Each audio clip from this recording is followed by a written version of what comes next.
Hi friends, எல்லோரும் எப்படி இருக்கீங்க? காலேஜ் போகிறதுனால தோட்டத்துக்கு டெய்லியும் வந்து பார்க்க முடியல. 2 வாரம் ஆயிடுச்சுங்க தோட்டத்துக்கு வந்து. அப்போ செடி இருந்தது, பூக்க அப்போ தான் ஆரம்பிச்சிது. இப்போ பாருங்கள், அப்படியே நிறைய பூ பூத்துருக்கு. வெண்டைக்காய் கூட பூத்து காய்க்கே ஆரம்பிச்சிச்சு.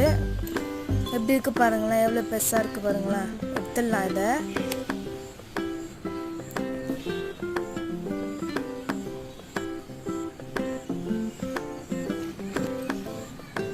ஃப்ரெஷ்ஷாக இருக்குங்க. ஆனால் பீன்ஸ் பாருங்களேன், எப்படி அழகாக இருக்குல்ல. இது பீர்க்கங்காய் பூங்க, இப்போ தான் பூக்க ஆரம்பிச்சிருக்கு.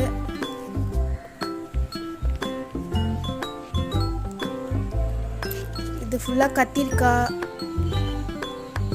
ஒரு அவரைக்காய் எப்படி பெருசாக இருக்குது பாருங்கள்.